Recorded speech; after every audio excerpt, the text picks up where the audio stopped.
Кеш жарық, құрметті көрермен, эфирде үкімет және мен Сәкен Сейітханұлы. Бүгінгі бағдарламаның мазмұны мынадай. Жұмыссыздықпен күрес.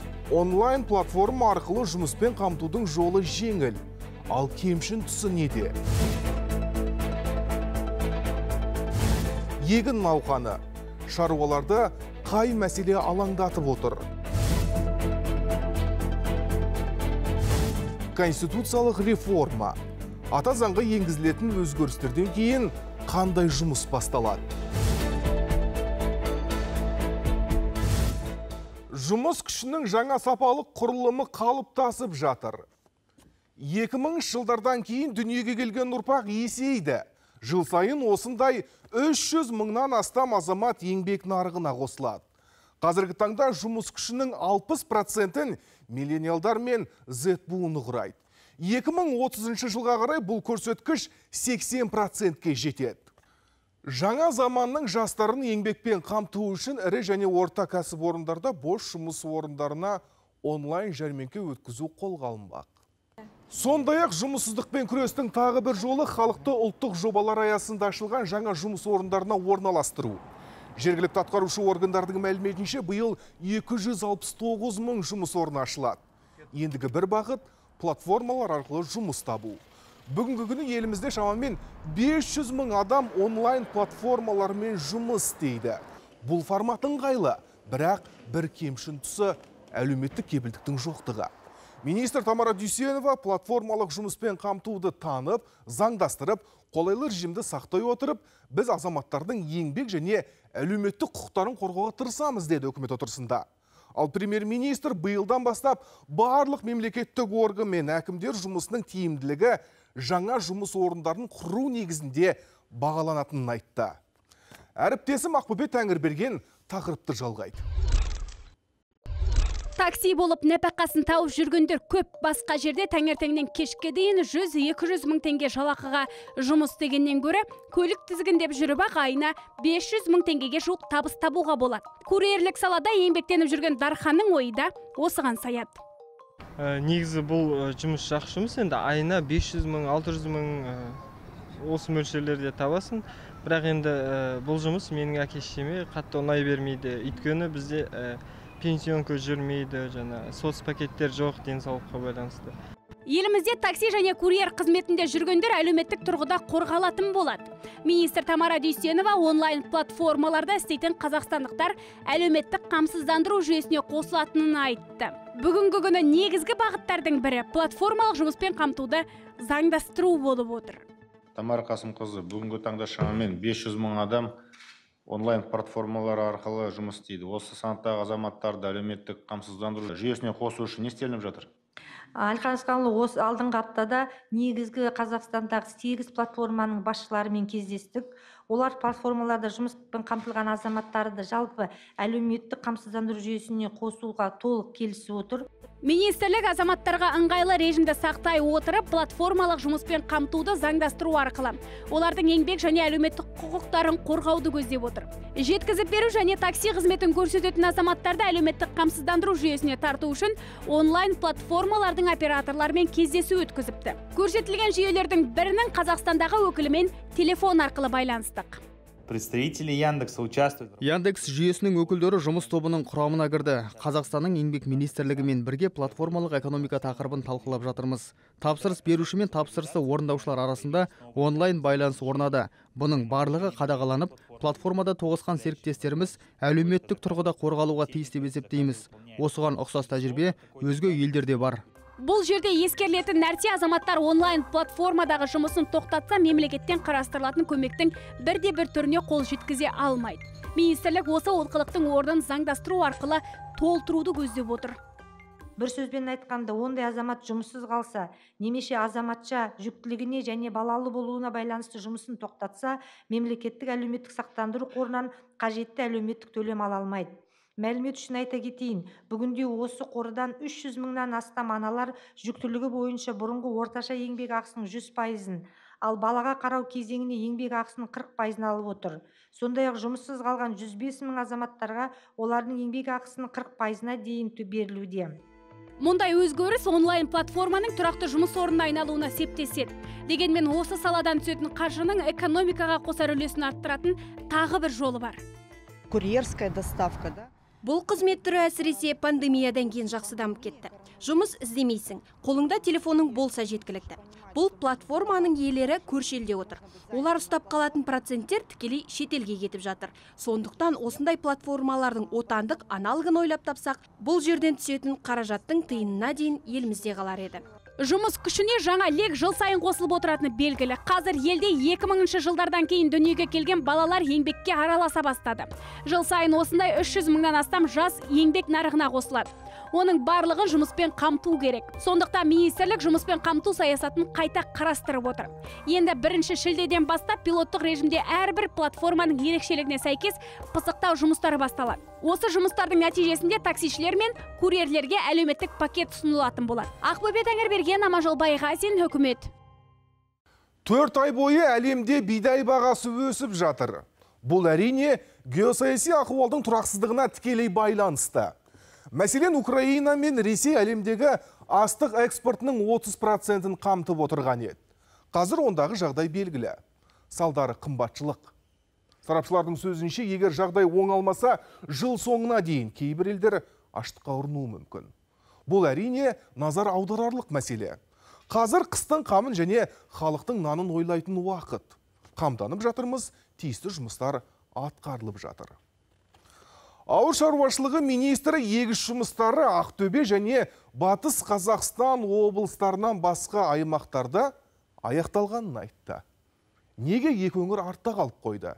Себебі жауын шашын егіс алқабындағы жұмысқа кедергі келтіріпті. Аталған облыстарда егіс жұмыстарын егіс кезеңіндегі жауын шашынға байланысты созылды. Оның аяқталуы ағымдағы аптаның соңына дейін жоспарланып отыр. Жалпы егіс алқабы 23,1 миллион гектарды құрады. Бұл 2021 жылдың көрсеткішінен 105 мың гектарға артық. Егін егілді, енді оған күтім керек. Өсімді көктеп көгеру үшін тиісті тыңайтқыштар себілу қажет және күн райы қолайлы болғаны жөн. Әуелгі жұмыс жүйесін табады, ал құрғақшылық тағы қайталанса қайтеміз. Бұл тұста Ербол Қарашөкеев ағын судың аздық етпеуіне назар аударды.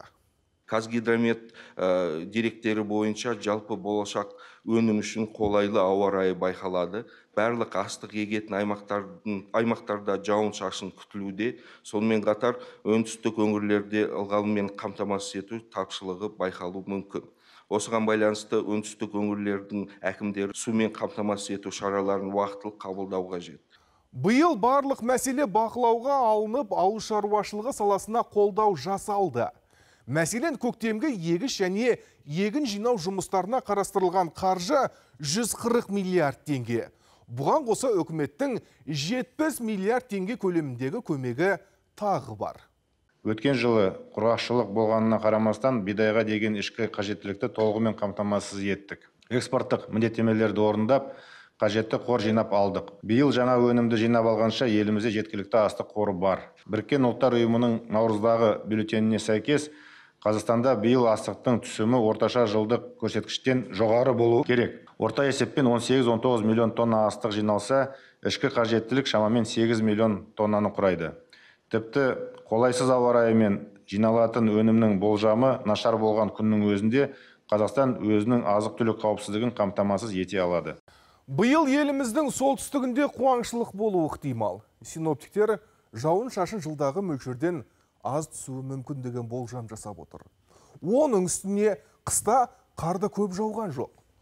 Бұл астықтың шығымдылығына кері әсерін тигізуі мүмкін. Сондықтан сарапшылар тың технологияларды пайдалануға кеңес береді. Жалпы аймақта бүгінде егін егу жұмыстары аяқталды. Диқандар қазір түрлі зиянкестерге қарсы шаруаларды бастап кетті. Осы өңірдегі тілшіміз Самат Қайырденұлы сөз алады. Солтүстік Қазақстан облысы ел қамбасының 3/1 астыққа толтыратын аймақ. Биыл өңір диқандары көктемгі дала жұмыстарына әдеттегіден ерте кірісті. Себебі күзде жаңбыр, ал қыста қар жылдағы мөлшерден аз түсті. Сәйкесінше диқандар жердің беті жарылып кетпесін деп ылғал жабу жұмыстарына ерте қамданды. Астықты өлкедегі ірі шаруашылықтардың бірін Еркебұлан Мәмбетов басқарады. Ризығын жерден табатын диқанның егіншілікпен айналып жүргеніне 30 жылға жуықтаған. Қазір астықпен қатар мал шаруашылығында қатар алып жүр. Білікті маман биыл шаруашылыққа тиесілі 26 мың гектардың барлығына дәнді дақыл егіп тастаған. Себебі құрғақшылық болып қалады ма деген қауіп бар.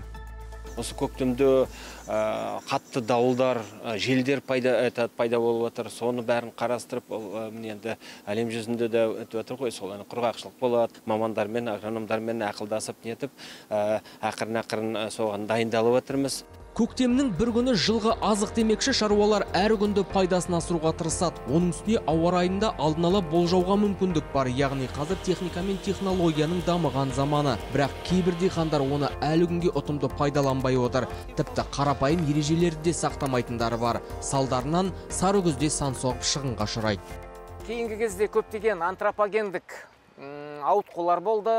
Егіс алқаптарға ағы антропогендік жүктемелердің әсерінен өте көп кереғар байланыстар болды. Мәселен, ауыспалы дақыл егістігін сақтамай, шиырлап бір жерге бір дақылды, яғни моно дақылды еге беріп, жылда топырақтың құнарлы қабатын біраз бұзып алған жағдайы бар.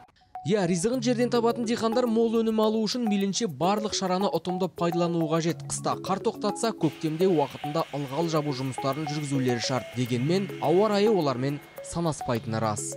Осадка все-таки на большей части области выпадет. Жаз айларында жауын-шашын жылдағы нормадан аз болады деп күтілуде. Ал ауа температурасы шамамен 20-25 градус шамасында болады. Кей аудандарда 30-дан да асуы мүмкін. Яғни биылғы жаз аграрийлер үшін қолайлы болады деп айта алмаймыз. Жалпы биыл өңір диқандары 4,3 миллион гектар алқапқа іріс дәнін сіңірді. Оның 1 миллион гектары майлы дақыл болса, қалғаны бидай. Шаруаларға үкіметтен жеңілдетілген бағамен 71 мың тонна арзандатылған дизель отыны бөлінді. Осының арқасында көктемгі дала жұмыстары уақытылы аяқталды. Қазіргі күнде біздің ауыл шаруашылықтар арам шөптерге қарсы істеу жұмыстарын бастап жасап жатыр. Осы күнде 194 мың гектарға жүрілді. Жоспар бойынша ол жұмыс 3,4 миллион гектарға жүрілді. Жыл басынан бері өңірде 20 миллиард теңгеге 911 бірлік ауыл шаруашылығы техникасы сатып алын. Шаруалар мемлекет тарапынан берілуі тиіс демеу қаржымен қамтамасыз етіліп жатыр.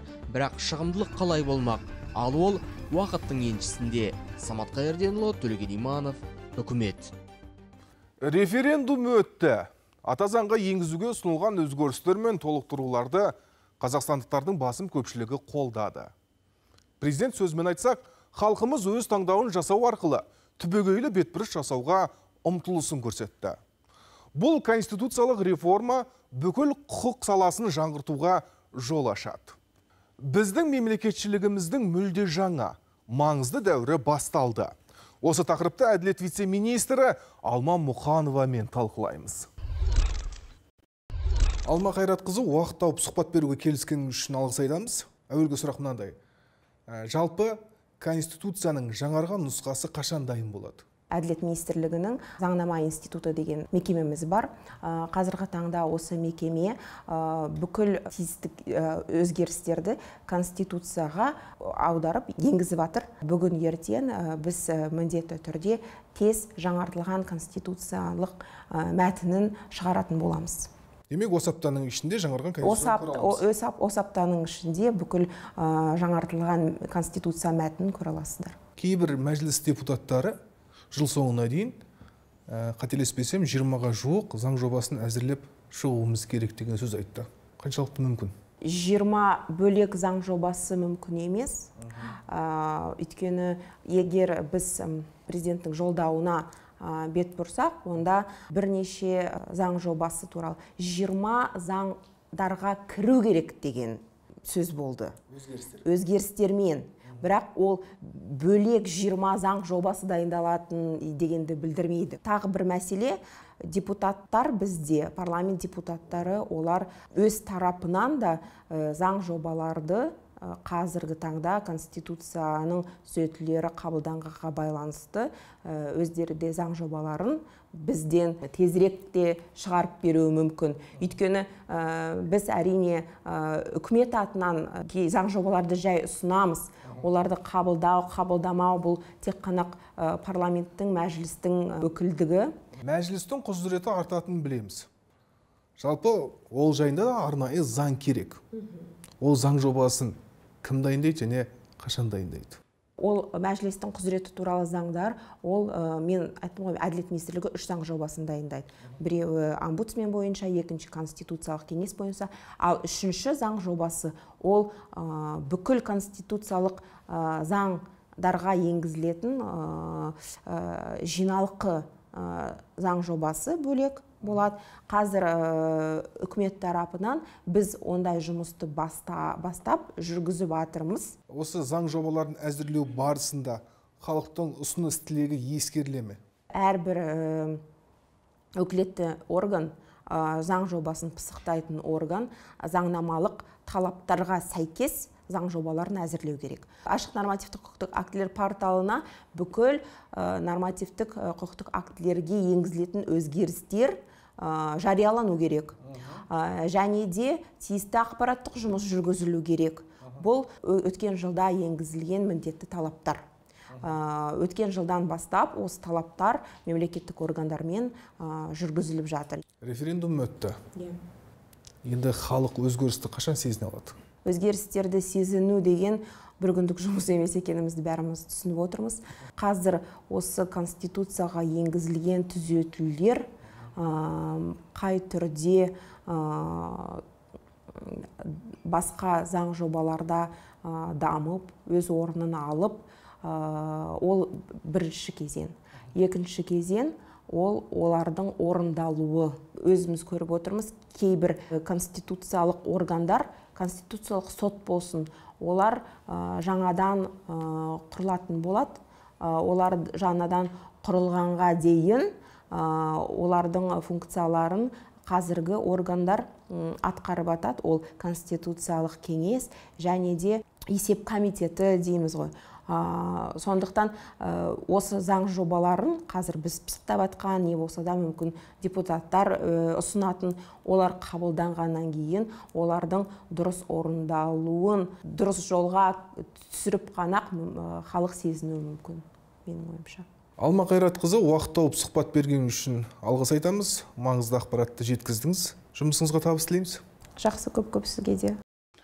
Бір апта бұрын Ұлттық ғылым академиясының 75 жылдығына арналған сессияда мемлекет басшысы Қасым-Жомарт Тоқаев білім және ғылым министрлігін екіге бөлуді ұсынған болатын. Енді үкімет тиісті шешімді қабылдады.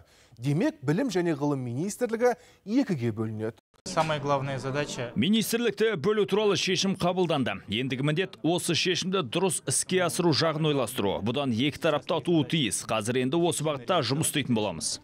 Қазір білім және ғылым министрлігі 200-ден астам қызметті атқарады. Бұл өте ауыр салмақ. Көбіне ғылым саласы білімнің көлеңкесінде қалып қояды. Министрліктің мәліметінше қазіргі таңда Қазақстанда 22.665 ғылыми кадр бар. Олардың 36% 35 жасқа дейінгі жас ғалымдар. Ендігі мақсат ғалымдар санын 1,5 есеге көбейту. Қазіргі ең тиімді нәрсе ағарту министрлігі, оған балабақшалар мен жаңағы орта мектептерді және колледждерді беруге болады. Және ғылым және жоғарғы оқу орындарын дамыту министрлігі деп құрса, онда білім өз саласына бөлек кетеді, ағарту саласы. Ал ғылым мен жоғарғы оқу орны ол бірге, ол бұрын Совет одағы кезінде ол болған дүние ғой. Бейбіт күнде неге әскерилер қаза тауып жатыр? Бұған жоғары бас қолбасшы президент Қасым-Жомарт Тоқаев назар аударып, осындай келеңсіздіктердің себебін тергеп тексеру, әскери қызметшілер арасындағы заңсыздықтарды жою және келешекте әскердегі мұндай теріс іс-әрекеттерді болдырмау үшін өзінің көмекшісі, қауіпсіздік кеңесінің хатшысы Ғизат Нұрдәулетовтің басшылығымен арнайы комиссия құруды тапсырған. Ал қорғаныс министрлігі болса әскерде нөлдік өлім бағдарламасын әзірлеуге кірісті. Бұл бағдарламаның басты мақсаты қарулы күштер қатарында қаза табу деректерін толық жою. армиядағы соңғы жағдайларға байланысты премьер-министрдің орынбасары Ералы Тоғжанов та пікір білдірді. Конкретное поручение главы государства. Бұл мәселе бойынша президенттің тапсырмасы бар. Бүкіл мемлекеттік органдар бірінші кезекте қорғаныс министрлігі ол үшін қажетті шаралардың бәрін қабылдайды деп ойлаймын. Сізбен келісем, өліммен аяқталған жайттар бар. Мұндай оқиғалар тыңғылықты зерттеліп, кінәлілерге тиісті жаза тағайындалуы керек. Ұлттық банк базалық мөлшерлемені 14% деңгейінде сақтау жөнінде шешім қабылдады. Базалық мөлшерлемені көбейтуге негіз болатын факторлардың бастысы инфляция динамикасы. Әсіресе азық-түлік өнімдері бағасының өсуі қатты байқалды. Импорттық тауарлардың қымбаттау қарқыны да әдеттегіден жоғары болды. Ұлттық банктың есебінше жылдың қорытындысы бойынша инфляция 13-15% аралығында болады. Сондықтан базалық мөлшерлеме қазір 14% деңгейінде сақталады.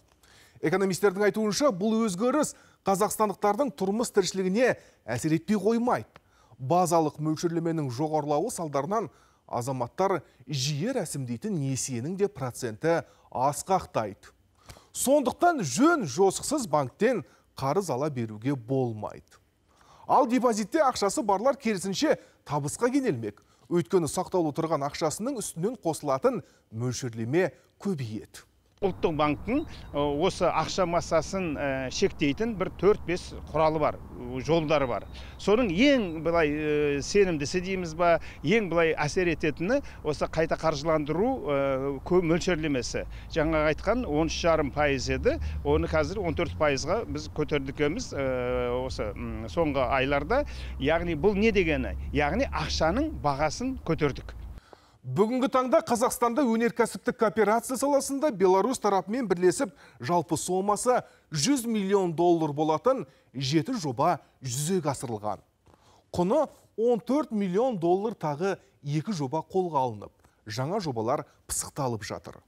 Бұл ақпаратты үкімет басшысы Әлихан Смайылов Беларусь Республикасының бірінші вице-премьері Николай Снопковпен кездесу барысында айтты. Сондай-ақ премьер-министр Әлихан Смайылов Сауд Арабиясы корольдігінің сыртқы істер министрі Фейсал бен Ферхан Әл-Саудпен кездесті. Екі ел арасында жоғары деңгейде сенімді саяси диалог орнаған. Мәдени-гуманитарлық байланыстар нығайып, сауда экономикалық және инвестициялық ынтымақтастық дамып келе жатыр. Біз бағдарламаны осы тұстан тәмамдаймыз. Келесі апта жүздескенше басымыз аман, бауырымыз бүтін болғай.